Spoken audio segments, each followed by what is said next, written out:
بسم اللہ الرحمن الرحیم۔ السلام علیکم دوستو، انسان کی طرف سے کیے جانے والے گناہ اور نافرمانیاں، چاہے یہ گناہ کفر کی حد تک ہو یا پھر عام گناہ ہو یا پھر کبیرہ گناہ سے تعلق رکھتے ہوں، تو پھر اللہ تعالیٰ کی طرف سے اس گنہگار بندے کے اوپر مصیبت، پریشانی یا پھر کسی بیماری میں اس گنہگار شخص کو مبتلا کیا جاتا ہے۔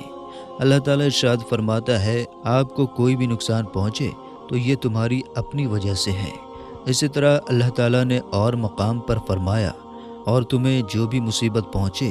تو وہ تمہارے اپنے اعمال کی وجہ سے ہے۔ میرے دوستو، اللہ تعالیٰ تو اتنا رحیم و کریم ہے کہ اللہ تعالیٰ انسان کے بہت سے ایسے گناہوں کو معاف فرما دیتا ہے۔ ہم انسان یہ سوچتے ہیں کہ جب ہم دعائیں مانگتے ہیں تو ہم یہ سوچتے رہتے ہیں کہ اللہ تعالیٰ ہماری دعائیں جلدی قبول کیوں نہیں کر رہا۔ تو اس انسان کو بس اتنا سوچنا چاہیے کہ اگر وہ کوئی گناہ کرتا ہے تو اسے یہ بھی سوچنا چاہیے کہ اللہ تعالیٰ اس کے گناہ کرنے پر فوری طور پر اسے سزا کیوں نہیں دیتا۔ میرے دوستو، اللہ تعالیٰ بہتر جانتا ہے کہ کس کو کب اور کیا دینا ہے، کیونکہ اللہ تعالیٰ 70 ماؤں سے بھی زیادہ اپنے بندوں سے محبت کرتا ہے، اور انسان اتنا ناشکرا ہے، اتنی نمازیں چھوڑتا ہے، ایسے کام کرتا ہے کہ جس کو بیان کرنے میں بھی شرم آتی ہے۔ اس کے باوجود بھی اللہ تعالیٰ اس انسان کو رزق دیتا ہے، نعمتیں دیتا ہے، اس کے گناہوں کو معاف کرتا ہے۔ لیکن انسان جب پوری طرح سے ناشکرا ہو جاتا ہے، پوری طرح سے گنہگار ہو جاتا ہے، کوئی اس کے اوپر ڈر اور خوف اللہ تعالیٰ کا نہیں ہوتا، تو پھر اللہ تعالیٰ بھی اسے اس کی اوقات یاد دلانے کے لیے کہ تو انسان ہے، تجھے بنانے والا اللہ ہے، یہ اسے یاد دلانے کے لیے اسے پریشانیوں میں، مصیبتوں میں، بیماریوں میں اللہ تعالیٰ مبتلا کر دیتا ہے۔ میرے دوستو، جیسے کہ اللہ تعالیٰ نے قرآن کریم میں یہ فرمایا ہے، جس کا ترجمہ یہ ہے کہ اور تمہیں جو بھی مصیبت پہنچے تو وہ تمہارے اپنے اعمال کی وجہ سے ہے۔ اللہ بہت سے گناہوں کو معاف فرما دیتا ہے، اور حضرت حسن رضی اللہ تعالیٰ عنہ سے روایت ہے کہ جب یہ آیت نازل ہوئی تو پیارے نبی صلی اللہ تعالیٰ علیہ وسلم نے ارشاد فرمایا کہ قسم ہے اس ذات کی جس کے قبضے میں میری جان ہے، جس شخص کو کسی لکڑی سے کوئی خراش لگتی ہے یا کوئی رگ دھڑکتی ہے، یہ سب اس کو اس کے گناہوں کی وجہ سے ہوتا ہے، اور ہر گناہ کی سزا اللہ تعالیٰ نہیں دیتا، بلکہ جو گناہ اللہ تعالیٰ معاف کر دیتا ہے وہ ان سے بہت زیادہ ہے جن پر کوئی سزا دی جاتی ہے۔ علماء کرام اس آیت کے بارے میں فرماتے ہیں کہ یہ آیت ان لوگوں کے لیے مخصوص ہے جن سے گناہ سرزد ہو سکتے ہیں۔ انبیاء علیہم السلام جو گناہوں سے معصوم ہیں، یا نابالغ بچے یا پاگل جن سے کوئی گناہ نہیں ہوتا، ان کو جو تکلیف اور مصیبت پہنچتی ہے وہ اس حکم میں داخل نہیں، اس کے دوسرے اسباب اور حکمتیں ہوتی ہیں، اور در حقیقت ان حکمتوں کا احاطہ انسان نہیں کر سکتا۔ سیدنا انس بن مالک رضی اللہ تعالیٰ عنہ بیان کرتے ہیں کہ رسول کریم صلی اللہ تعالیٰ علیہ وسلم نے فرمایا، یقیناً جب اللہ تعالیٰ کسی بندے سے محبت فرماتا ہے یا پھر اسے گناہوں سے پاک صاف کرنا چاہتا ہے تو اس کو آزمائش میں ڈال دیتا ہے۔ دوسرا سبب یہ ہوتا ہے کہ اللہ تعالیٰ اپنے صابر اور مومن بندوں کے درجات بلند کرنا چاہتا ہے، چنانچہ اللہ تعالیٰ اسے مصیبت میں مبتلا کرتا ہے تاکہ وہ اللہ تعالیٰ کی آزمائشوں پر راضی ہو اور صبر کرے۔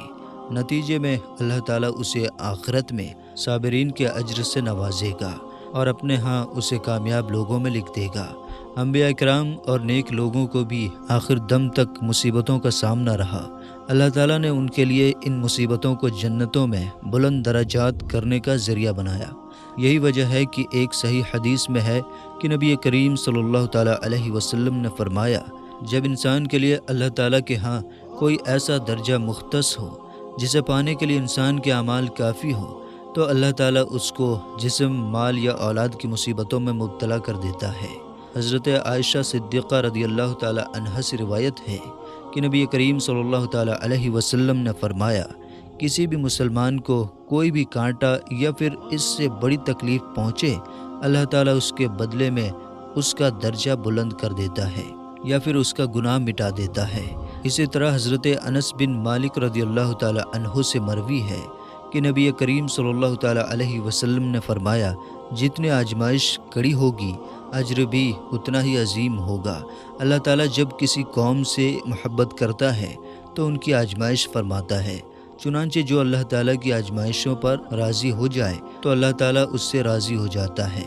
और जो कोई अल्लाह ताला की आजमाइशों पर नाराज़गी का इजहार करे उसके ऊपर भी अल्लाह ताला की तरफ से नाराज़गी होती है। मेरे दोस्तों, जैसा कि आपको देखने को मिला होगा कि जैसे अल्लाह ताला मुसीबतों में मुब्तला कर दे और वो इस पर सब्र और शुक्र करे तो अल्लाह ताला उसके गुनाह माफ़ कर देता है और उसके दराजात बुलंद कर देता है और उसे साबिरीन के अज्र से भी नवाजता है। ये बात भी काबिल गौर है कि दुनियावी सज़ा और उखरवी सज़ा मिलती जुलती है, जुदा नहीं होती। जैसा कि साद बिन अबी वक़ास रदी अल्लाह ताला अन्हु कहते हैं कि मैंने अर्ज़ किया, या रसूलल्लाह सल्लल्लाहु ताला अलैहि वसल्लम, किन लोगों की आजमाइश सख्त होती है? तो आप सल्लल्लाहु ताला अलैहि वसल्लम ने फरमाया, अंबिया इकराम की। जो जिस कदर अंबिया इकराम के नक्शे कदम पर चलने वाला होगा उन्हें उसी कदर आजमाइश में डाला जाएगा। चुनांचे एक आदमी को उसकी दीनदारी के हिसाब से ही आजमाया जाता है। जितनी दीनदारी ठोस होगी आजमाइश भी उतना ही सख्त होगी, और उसकी दीनी हालात पतली होगी तो उसकी आजमाइश भी कम होगी। हत्ता कि आजमाइशें इंसान के गुनाहों को मुकम्मल तौर पर मिटा देती है और इंसान ज़मीन पर चलता फिरता है और उस पर कोई गुनाह बाकी नहीं होता। हज़रत इब्राहिम बिन अदहम रदियल्लाहु ताला अन्हो जिस वक्त सख्त अंधेरी और बादलों के बदलते हुए रंग देखते तो कहते, ये सब मेरे गुनाहों की वजह से है। अगर मैं यहाँ से चला जाऊँ तो तुम्हें इससे कोई नुकसान नहीं पहुँचेगा। अगर इब्राहिम बिन अदहम रदियल्लाहु ताला अन्हो का ये हाल था तो हमारी क्या हालत होनी चाहिए। अबू मूसा रदियल्लाहु ताला अन्हो फरमाते हैं कि रसूल अकरम सल्लल्लाहु ताला अलैहि वसल्लम ने फरमाया कि बंदे को जो कोई हल्की या सख्त मुसीबत पेश आती है तो वो उसके गुनाहों का नतीजा होती है और बहुत गुनाहों को माफ़ फरमा देते हैं। हदीस मुबारका में है कि हज़रत अब्दुल्लाह बिन उमर रदियल्लाहु ताला अन्हु फरमाते हैं कि रसूलुल्लाह सल्लल्लाहु ताला अलैहि वसल्लम हमारी तरफ मुतवज्जह हुए और फरमाया, ऐ जमात मुहाजिरीन, 5 चीज़ों में जब तुम मुब्तला हो जाओ और मैं अल्लाह की पनाह मांगता हूँ इससे कि तुम उन चीज़ों में मुब्तला हो। नंबर 1, जिस कौम में फहाशी ऐलानियाँ होने लगे तो उसमें ताउन और ऐसी बीमारियां फैल जाती हैं जो उनसे पहले लोगों में ना थी। नंबर 2, और जो कौम नाप तोल में कमी करती है तो वो कहत, मसाइब और बादशाहों यानी हुक्मरानों के जुल्म और सितम में मुब्तला कर दी जाती है। नंबर 3, और जो कौम अपने माल की ज़कात नहीं देती तो उन पर बारिशें रोक दी जाती हैं, और अगर चौपाई यानी 4 पैरों वाले जानवर ना हो तो उन पर कभी भी बारिश ना बरसे। नंबर 4, और जो काम अल्लाह और उसके रसूल के अहद को तोड़ती है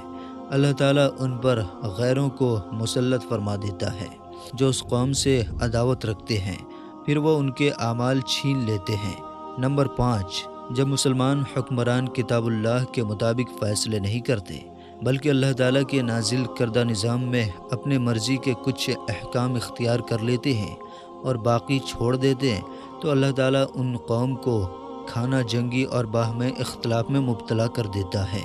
हज़रत आयशा रदियल्लाहु ताला अन्हा फरमाती हैं कि मैंने रसूल करीम सल्लल्लाहु ताला अलैहि वसल्लम से ताउन की हकीकत मालूम की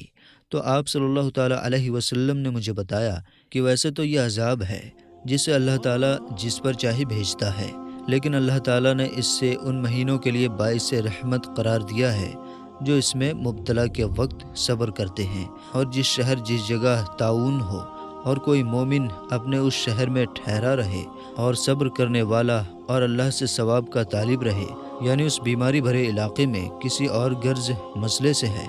बल्कि वो सवाब की खातिर ठहरा रहे, तो अल्लाह ताला उसे बड़ा ही अज्र अता करेगा। तो मेरे दोस्तों, इस वीडियो से पता ये चलता है कि अल्लाह ताला इंसान को बीमारी भी इस वजह से देता है कि वो उसके गुनाहों को माफ़ कर सके। तो दोस्तों, आज की हमारी ये वीडियो आपको कैसी लगी नीचे कमेंट बॉक्स में ज़रूर बताइएगा। फिर मिलते हैं अगली वीडियो में। अस्सलामु अलैकुम, अल्लाह हाफिज़।